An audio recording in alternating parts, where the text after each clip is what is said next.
We've done Kings and Queens event. An established golfer plays with a non-golfer. Say I played with my girlfriend who's never played golf before. We go out on the golf course. I play all the shots till we get on the green, and then she takes the putter and she puts the ball into the hole. The non-golfers have absolutely loved it. We actually had one of the members who's quite a good player hit the green on the second hole with his tee shot. It was a par 3, and he was only about 6 foot away from the pin. He gave the putter to his wife, and she had 6 putts, and they walked off with a 7. He was going mad. He was calling her names. He was like, all sorts.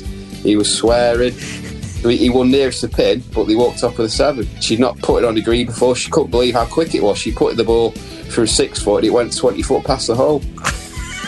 But she soon got it. A couple of holes later, she did like a 2-putt, and then they were high-fiving, and they were loving it. So that's just the highs and lows of golf, isn't it? Hi, this is Rick Petrick of Fort Lauderdale, Florida, and I usually play at Colony West Golf Course. Golf Smarter number 820. An innovative course in England is growing the game by challenging golf traditions with Paul Cunningham. This is Golf Smarter, sharing stories, tips, and insights from great golf minds to help you lower your score and raise your golf IQ. Here's your host, Fred Green. Welcome to the Golf Smarter Podcast, Paul. Hi, Fred. How are you? I'm doing well. How are you? Yeah, I'm good. Yeah. How's the weather? Not too bad at the moment for the middle of November in sort of sunny northwest England. It's not too bad, actually. Yeah, quite nice today. So we're going to be talking about your golf course today, but where specifically are you for somebody who... Northwest England. So we're not a million miles away from Manchester and Liverpool. And then we're not far from the coast where you've got famous courses like Birkdale and Hoylake, Royal Liverpool. They're probably about an hour away from us. So the Northwest is a bit of a hotbed of golf courses. So you have a tremendous amount of competition that you're fighting for. Yeah. I mean, in Cheshire. Cheshire's not a huge county. I think there's about 100 golf clubs just in Cheshire. Wow. Where we are. So yeah, and quite a mix from your quite well established traditional clubs that are over 100 years old, through to the more modern golf centres like we are. I mean, our course is 20 years old, and we're sort of relatively new. But you're a 9-hole course. It's not a full 18 holes. Yeah, we're a 9-hole course, and I mean, when we opened, I think it was like 2000 when the course opened. We were. We would have built 18 holes if we could, but the land wasn't there. There just wasn't enough land to build a reasonable 18-hole course with enough distance. But it did lend itself to quite a nice 9-hole layout. And then the plan was maybe in a few years' time to maybe acquire some more land and maybe build up to 18 holes. But actually, the way golf's gone and looking at the way people's lifestyles are getting busier, I think it's the best thing we ever did, just to have a 9-hole course, because most rounds, I think it's something like 92% of our rounds are people that just want to play 9 holes. And generally they play and they're finished in under 2 hours.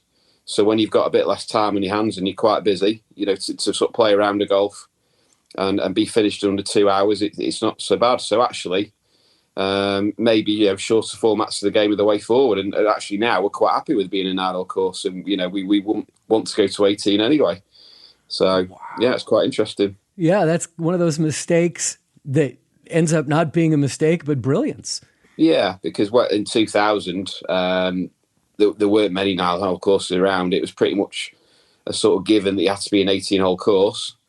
But then since we've opened, there's been a couple of other sort of 9-hole courses open quite nearby. And it seems to be more and more common and more popular now. So, yeah, it's probably a good thing in a way now. Yeah. In hindsight. But it's not just a 9-hole par 3 course. It's a full 9 holes. Yeah. We wouldn't have wanted to do just a 9-hole par 3 course. We wanted it to be challenging enough to appeal to all levels of player. And we think it is. It's a par 35 course, so the first hole's a par 5. The third hole's a par 5. So it's challenging enough, and there's enough distance on the course to make it, interesting for a good player, even, or a big hitter.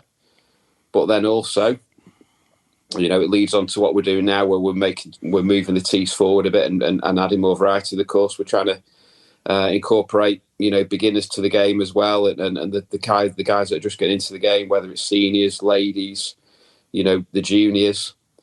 So yeah, I think we've got a good mixture of with 5 different colour tees. We've got a good mixture from the back tees for a very good experienced player through to the blue academy tees for the complete sort of novice who's maybe never set foot on a golf course before. And you allow them on. Oh yeah, definitely. Yeah. I mean, maybe not on a busy Saturday morning when we're just about to have a members' competition start. We might not, want a group of beginners playing just in front of them, because it wouldn't be very enjoyable for the beginners either, being pushed by some members.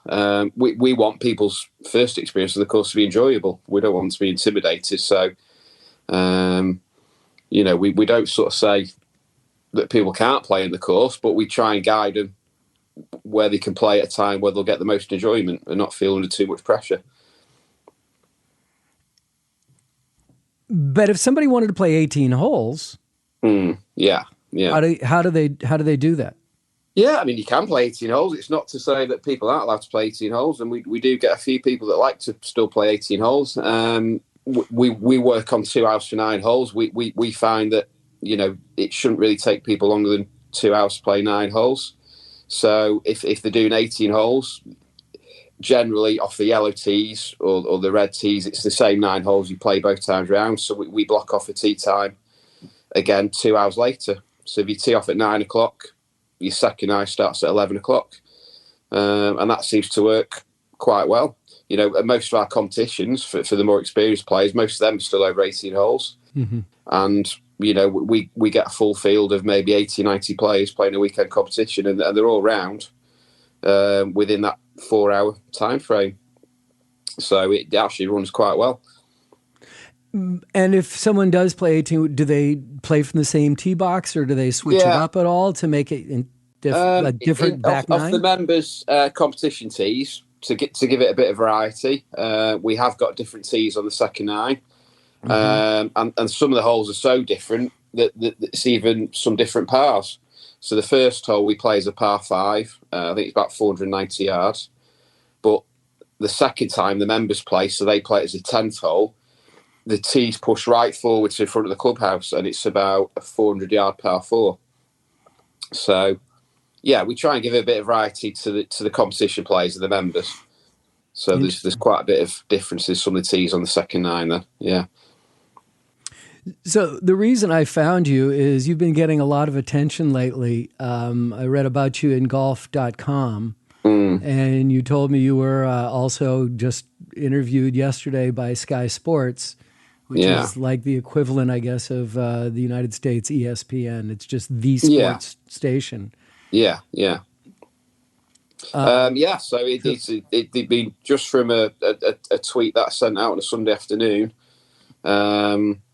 It was just, I saw another golf course had posted a photograph of their tee sign, and they recommended, depending on what kind of score you normally shot, decided which colour tees you should play from.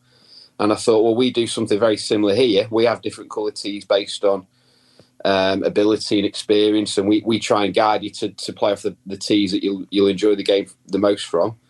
So I just sent a tweet out saying that we're doing something along these lines where we're getting rid of the gender-specific tees, and a lady has to play for the red tees and a man has to play for the yellows, and we've got a bit more variety and a bit more sort of freedom of choice. And I have posted things like that before because we've been moving towards this since last summer, but nobody's really sort of picked up on it before. But this time it just went viral. Yeah, incredible. 2 sort of big golf magazines over here, Golf Monthly and Today's Golfer. They both picked up on it, and they both retweeted it and asked their followers if they thought it was a good idea or a bad idea. And it really opened up a big debate. I wasn't expecting it, that people were debating, is this right? Why are you doing this? Golf's not broken. Why change things? Golf is not broken. Okay. Yeah, which I'm not totally convinced by. I'm not either. No, because certainly pre-pandemic, golf participation was very, very stagnant, right? And maybe dropping off, if anything. So, and we had a few courses very local to us that had to close. So, I think golf does need modernising a bit, and there are a lot more golfers playing now because of the pandemic, but it's not necessarily because golf clubs have changed the way they market themselves or the way they welcome new members. It's happened because of external circumstances, and now we need to keep these new golfers, keep them engaged, keep them having fun, and keep them playing golf. And so, the tweet went crazy. It went all around the world. But in a good way. And then I asked our followers as well, do you think this is a good idea? And 95% of them came. It was only a very sort of, not a very scientific, just a simple poll on Instagram. But do you think this is a good idea, moving away from gender colour tees? And 95% said yes, it's a great idea. So it's something. Hopefully, I think we've hit on something that might prove quite popular, might be the future of golf. Well, I hope so, because I think the move that you're making is brilliant. We're going to talk more about this. I really want to dig deeper on this, but we'll do it right after this break.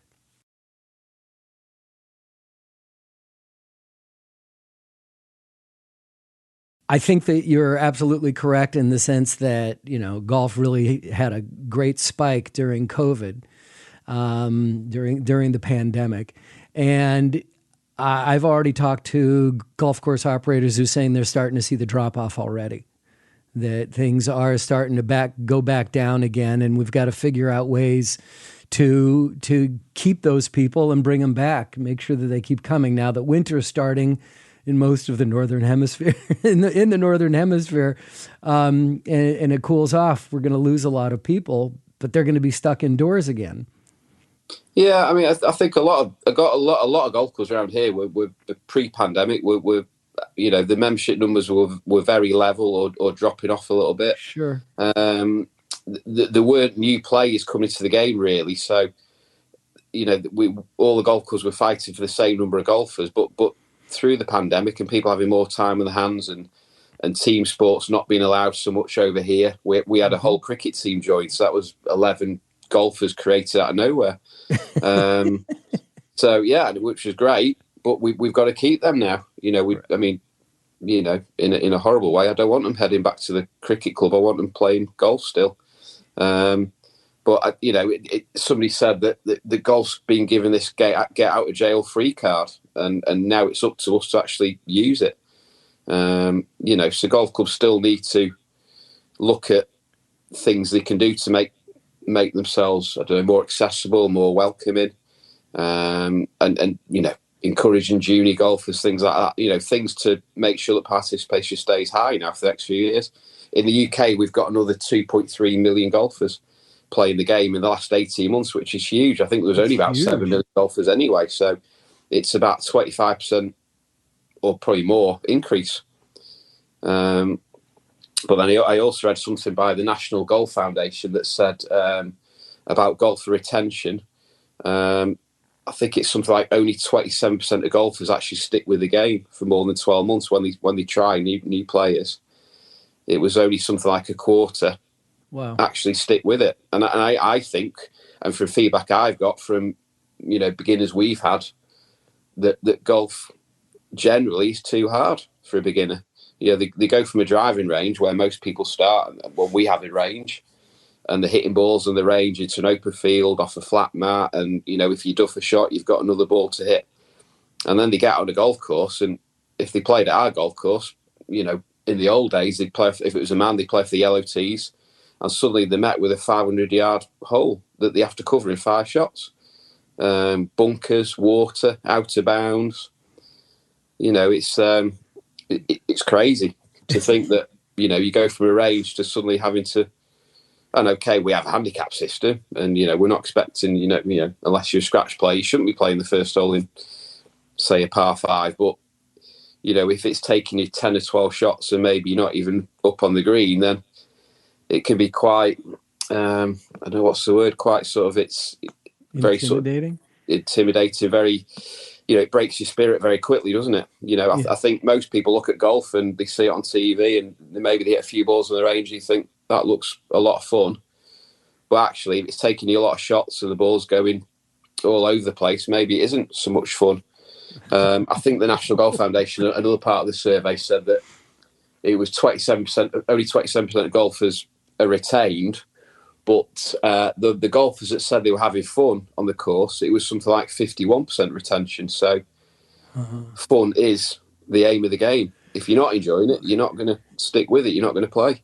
No, it's too frustrating. I remember actually a young man that I met who started playing golf and got pretty good at it, but he started playing on video games, and he thought, well, this is easy. and he continued with it. So I actually, that photograph of your tee box with the different tees is something that was included in that article. I'll try to include the art in our cover artwork for this week, but also I'll put it on the blog post at GolfSmarter.com because I can't include it in the show notes. But when I saw that, it jumped out to me as if, like, okay, now that makes sense.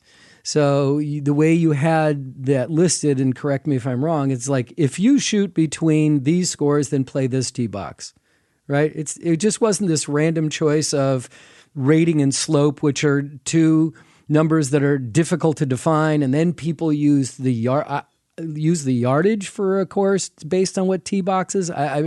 It's like, I've never understood the yardage part, and that's what everyone seems to talk about. I'll look at the slope.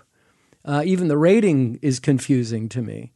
Yeah. And I mean, to be honest with you, I think even, basing, what tees you play off and what kind of score you average isn't perfect, because golfers by nature are very erratic, and I might shoot 70 one day and 90 the next. Oh, any given day. Sure, 10 strokes on either side.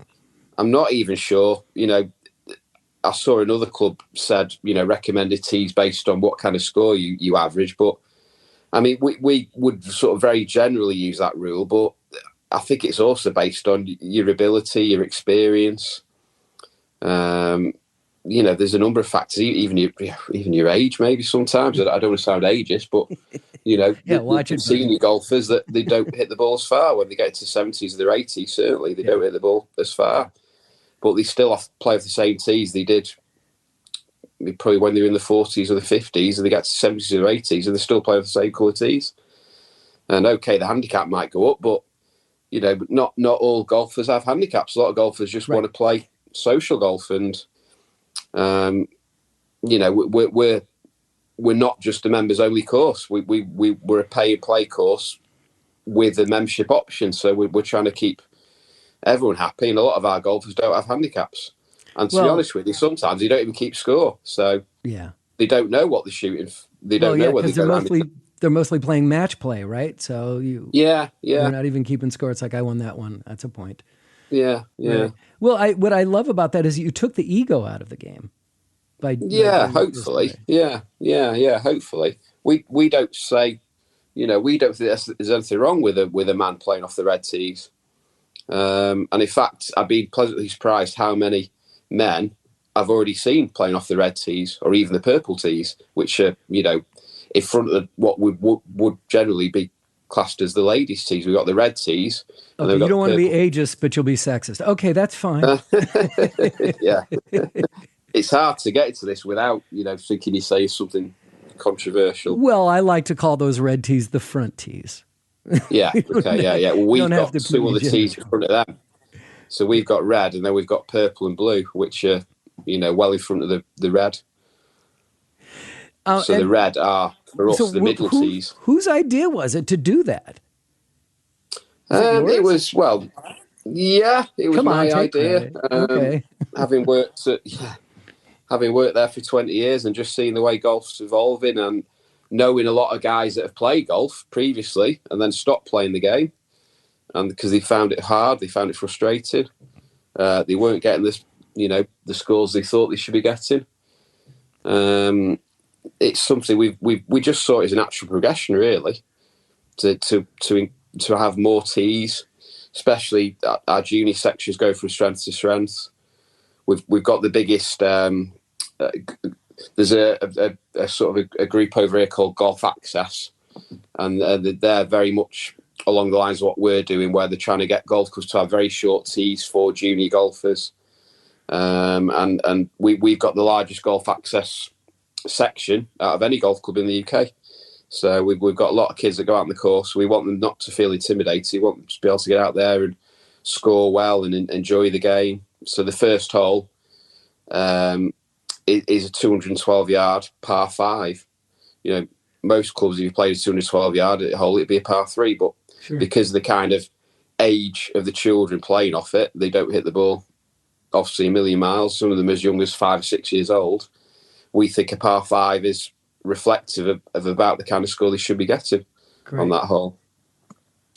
And then we do the golf access scheme is, it's based around the very young kids. When they're first playing, will only play 3 holes. They only play the first 3 holes.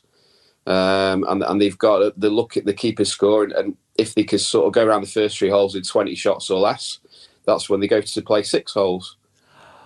Wow. Yeah. What a and then great they've got idea. to do it, and then they've got to play that in, I think it's 35 or less. And then when they start doing that, they play 9 holes. So they're always aspiring to move up a level. So it's merit-based. It's brilliant. Yeah, merit-based. Yeah. They get different certificates depending on the score they get. So as they move up from the 3-hole group to 6-hole group, they'll get a certificate. They love getting the certificates. The parents photographs them with their certificates. It's a bit like over here we used to have swimming badges, and the further you swum, you'd get a different colour badge. So it's a bit like that. And they're always aspiring. The younger kids are always aspiring to play the next level, to play the 6 holes, to play the 9 holes. And then as they do that, then they could also move back on the tees as well. They start from the blue tees, and they might go back to the purple tees. So we don't want the game to be, we want it to be a fair reflection. We don't want them to stay playing for the blue tees for their whole lives. We want them to keep being challenged. So as the junior golfers get better, they move back on the tees, and eventually they'll go back to, playing in the adult competitions off the yellow tees or the white tees, and hopefully they'll have a decent handicap by then. Let's take another time out. We'll be right back. This week on Golf Smarter Mulligans, episode 136, is the return of Jeff Ritter in an early episode from mid-2010, just after the release of his wonderful little book called Your Kid Ate My Divot. In the book and the episode, we get into some serious instruction from a not-so-serious perspective. Kind of like this. A cat is simply a better athlete than a dog. From a golf swing perspective, when you watch Jim Furyk doing his thing, when you watch Sergio Garcia really laying the club off at the top, what you're dealing with is a bunch of cats. People that can put their bodies in awkward positions and still land on their feet. The average golfer really needs to be more fundamentally sound than a tour player because they're just not as physically talented. So when you get the golf club too much inside, or club face too closed, or across the line, or falling away from the target through impact, when you do those things, you usually end up with a crash landing, falling over, not being safe and sound, landing on your feet at the bottom. So when I look at a player and they go, well, VJ does this or Furyk does this, why can't I do that? It's really the difference between cats and dogs. And the guys out there are in the cat category, so they can get away with a lot more. That's episode 136, featuring Jeff Ritter on Golf Smarter Mulligans, which is being released this Friday. The Golf Smarter Mulligans podcasts are earlier episodes of Golf Smarter that are just no longer available on any podcast app, but still offer relevant information to golfers of all skill levels. Based on your demand, we now give you 2 episodes of Golf Smarter each week. Please write a review, subscribe, and follow both of our golf podcasts and all the shows from Smarter Podcast Network so that you can download or stream the brand new episode when it becomes available on your favorite listening device.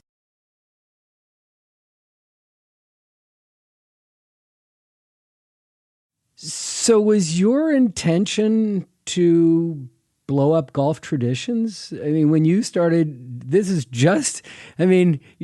the only thing that you're doing that is bucking the tradition of, and you're in an area that is really living in the old world of golf, right? And to shake things up, to bring new people out, you're doing a lot.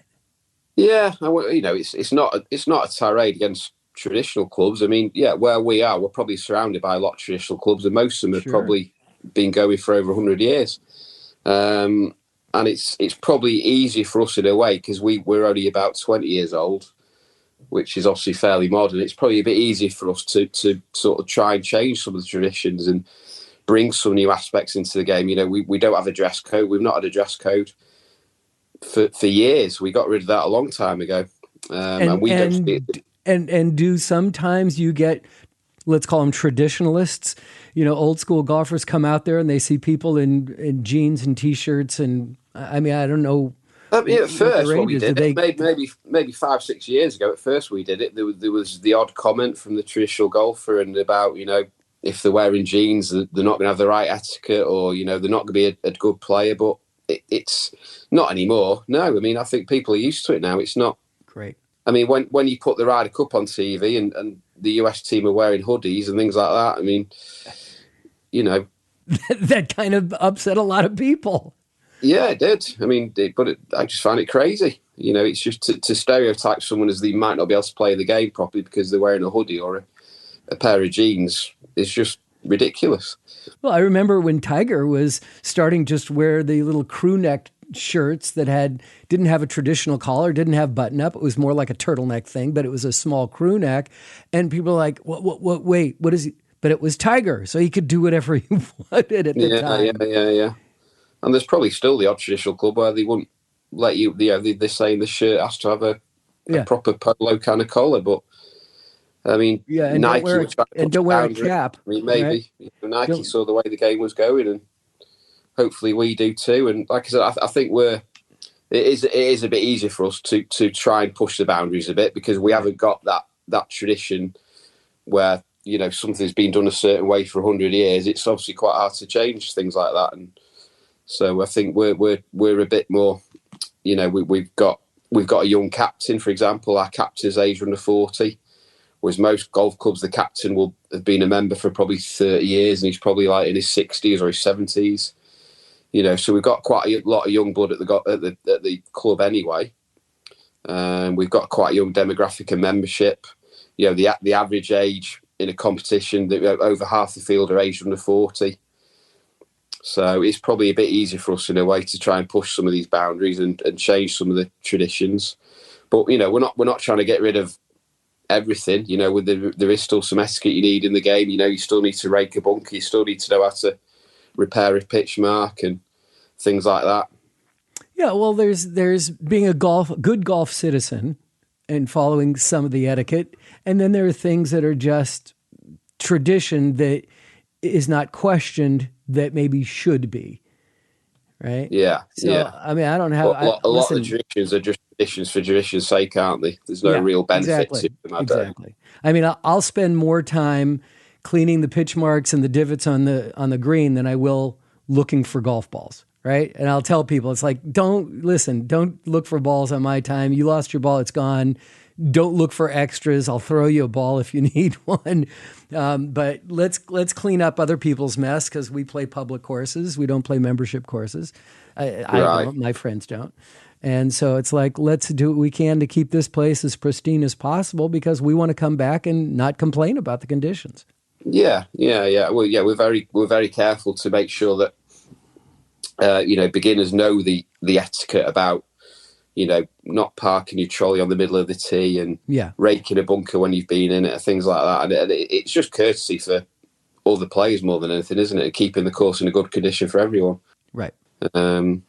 So that's we're very careful to do that with the juniors that come through. We're showing them how to use a pitchfork straight away as soon as they get out on the golf course and things like that. We're not throwing every rule and tradition and etiquette out the window, but we just want to see this sort of game moving forward.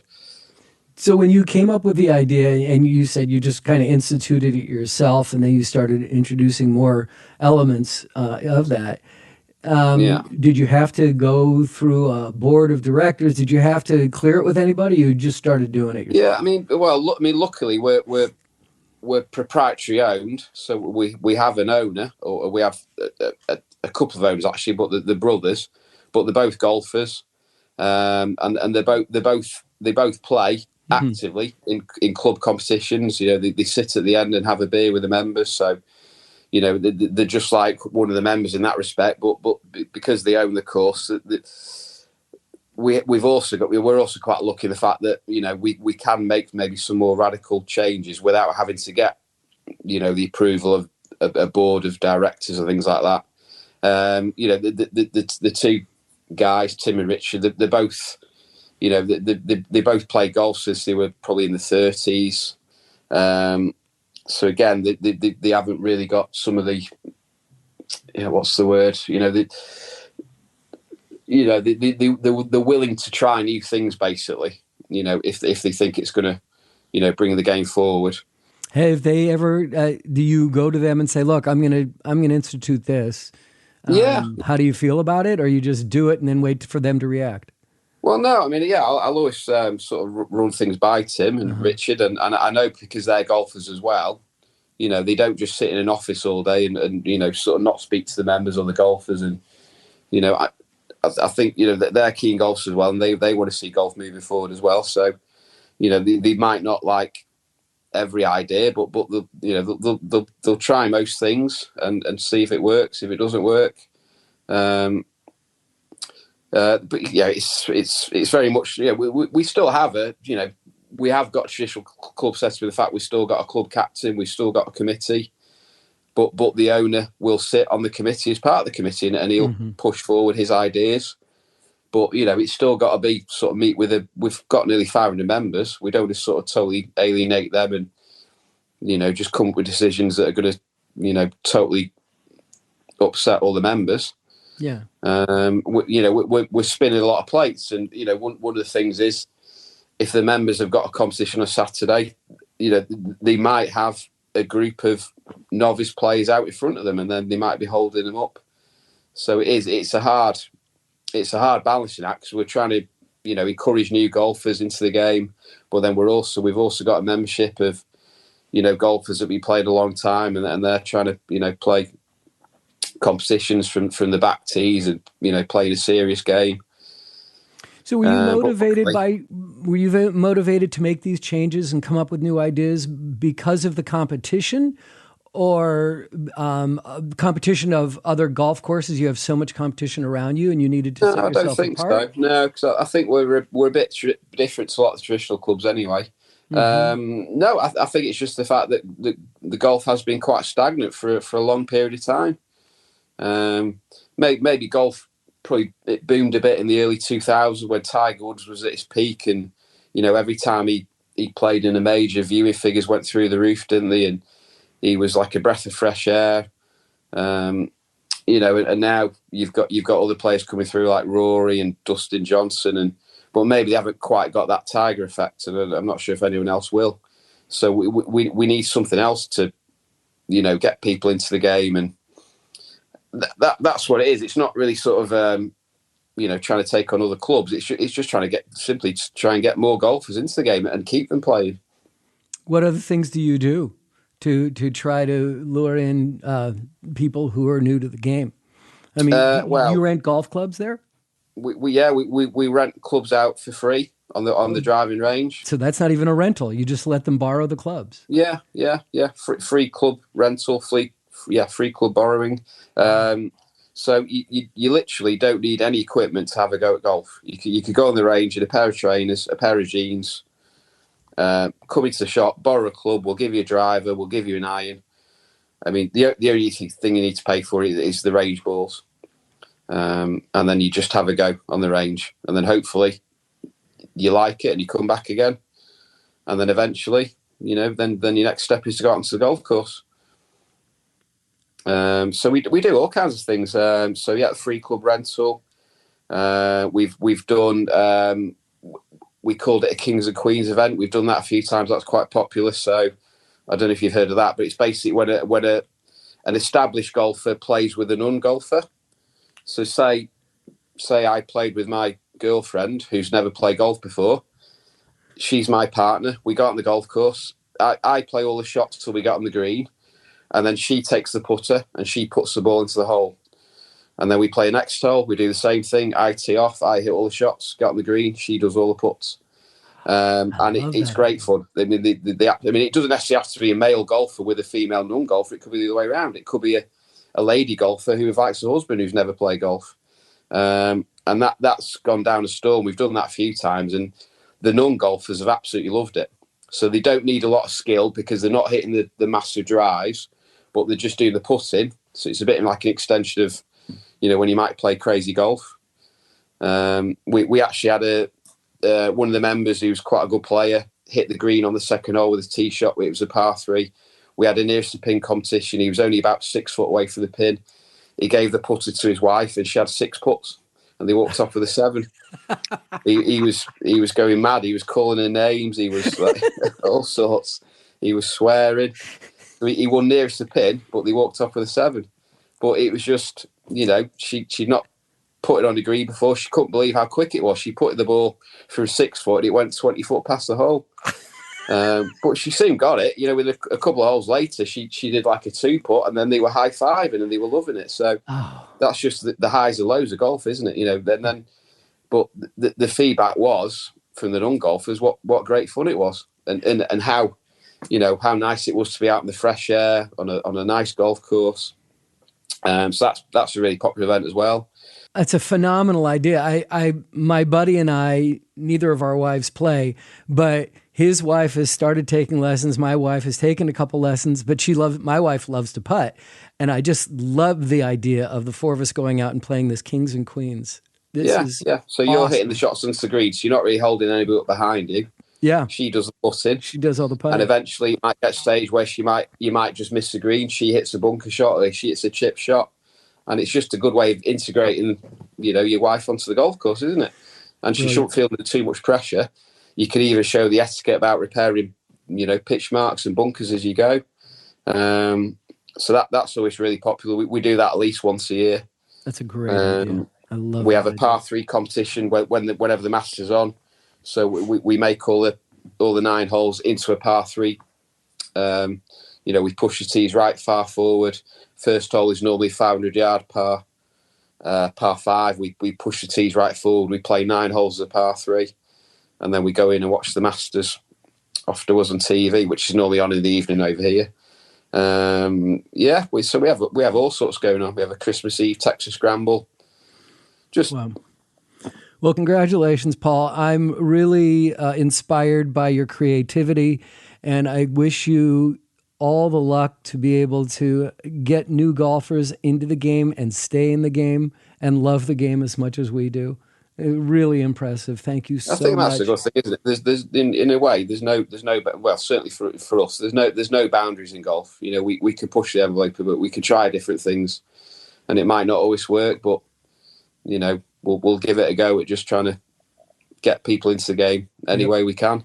Well, I'd love to hear your ideas as they come and that you experiment with them and succeed with them. I'd love to hear more and love to bring you back and get updates on what you're doing. Yeah, we'll keep posting stuff on our social media, and we'll keep posting what we're up to, and we'll probably come up with some more mad ideas as well. So we'll just. And so, how can people follow you on social media? Well, we're on Facebook under Hartford Golf Club. That's HART, not to be mixed up with the Hartford Golf Club in Connecticut. We're on Twitter, Hartford Golf Club again on Twitter. We have a very good follower on Twitter, and we're on Instagram as well. Fabulous. Paul, so great to talk to you, man. Thanks so much. No problem, Fred. Thank you. As you heard, today's episode was introduced by Golf Smarter listener Rick Petrick of Fort Lauderdale, Florida, who plays at Colony West Golf Course. Now it's your turn. Let's get you to introduce an episode too. If you'd like to be eligible to win a box of Golf Smarter golf balls, please click on the Hey Fred button at GolfSmarter.com or DM me at GolfSmarter on Facebook, Instagram, or Twitter, and let me know you want to be on the show. I'll assign you an episode number. Then you call our toll-free Golf Smarter listener line to record your show opening. For every 10 golfers who participate, we'll have a drawing for the exclusive Golf Smarter branded golf balls. your chances of winning are tremendous as there's only 10 names in each drawing. So again, DM me at Golf Smarter on Facebook, Instagram, or Twitter, or click on the Hey Fred button at GolfSmarter.com and you'll be eligible to win. Golf Smarter and Golf Smarter Mulligans are your weekly podcast for caddies. We can't carry your bag, but each week I do my best to provide you with helpful tips to lower your scores or information that will raise your golf IQ. And like caddies and for caddies, we humbly accept tips for services provided. Now, if every golfer who listens regularly offers a small amount each month, like Rick Petrick or Christopher Litke did, we'll be able to continue providing you with our fun and informative programs for a long time to come. Our tip jar is now open. Just click on Donate at GolfSmarter.com. Thank you. Now, lastly, let's get a taste of what's happening last week on our newest podcast, All the F Words with Gabby Moskowitz and my wife, Joanne Green. All the F Words features two women who are writers and friends, yet they're 30 years apart in age. Each week, they pick a word that begins with the letter F and offer their unique perspectives from a millennial and a boomer. If you live with a woman, have a mother, a sister, or women friends with different perspective, then check out and share All the F Words.